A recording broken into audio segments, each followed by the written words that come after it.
cette expérimentation. Est à Madame Françoise Descamps-Crosnier. Oui, merci, Monsieur le Président. Ma question s'adresse à Monsieur le garde des Sceaux. Monsieur le ministre, la France est confrontée depuis plusieurs années désormais à la menace terroriste. J'en mesure particulièrement l'ampleur et la gravité pour être élu d'un territoire, Magnanville, qui a déjà eu à en connaître la funeste attaque. En raison de sa nature même, le terrorisme pose un défi à la société française tout entière. Nos différents secteurs d'activité, nos différentes administrations sont amenés à réévaluer leur mode d'organisation à l'aune de cette menace. La puissance publique, à travers ses différents acteurs, a pris la mesure du défi auquel elle fait face. Je veux rendre hommage aux fonctionnaires qui, sur tout le territoire, sont mobilisés face aux risques terroristes. Parmi eux, l'administration pénitentiaire a un rôle particulièrement sensible à assumer. La radicalisation en prison est un sujet majeur et complexe.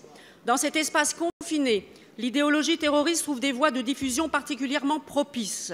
Aussi, comment lutter contre la propagation de l'idéologie terroriste en milieu carcéral? Votre ministère s'est impliqué très tôt sur cette question et a mené des expérimentations pour trouver des réponses efficaces. J'ai moi-même eu l'occasion de le constater en visitant à 2 reprises la maison d'arrêt de Fresnes. L'implication des équipes y était totale.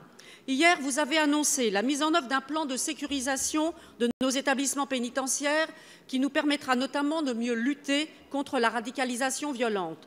Réorganisation administrative, moyens supplémentaires à hauteur de 58,6 millions d'euros, structuration du renseignement pénitentiaire, nouvelle organisation de la prise en charge de la radicalisation. C'est un plan d'ensemble que vous avez présenté et je veux saluer cette démarche globale et ambitieuse face à une menace protéiforme et complexe. Monsieur le ministre, au-delà des éléments structurels majeurs que vous avez présentés, pouvez-vous nous indiquer comment ce plan se traduira concrètement dans nos prisons? La parole est à Monsieur Jean-Jacques Urvoas, garde des Sceaux, ministre de la Justice. Oui, Monsieur le Président, Madame Descamps-Crosnier, je vous cherche. Voilà, merci de votre question. Depuis le début de l'année, vous avez raison, l'administration pénitentiaire s'est engagée dans une démarche courageuse et je veux remercier Isabelle Gors, qui était la directrice de l'administration pénitentiaire à cette période, parce que ce n'était pas facile d'innover devant un phénomène aussi nouveau et aussi massif. Nous avions donc créé des unités dédiées. 9 mois après, il est temps de tirer les leçons de cette expérience devant un phénomène qui a numériquement considérablement progressé, puisque nous avons en ce moment dans nos établissements 351 détenus pour des incriminations terroristes et 1336 détenus, souvent de droit commun, qui se sont radicalisés. Ce que nous tirons de cette expérience des unités dédiées, 2 choses. Il faut évaluer pour orienter.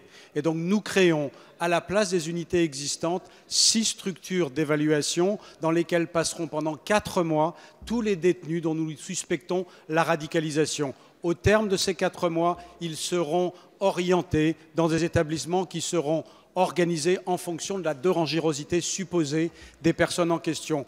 Première strate, ceux qui sont les plus déterminés, les plus prosélytes, les plus violents, nous construirons notamment dans les maisons centrales plus de 300 places qui nous permettront ainsi d'avoir des certitudes.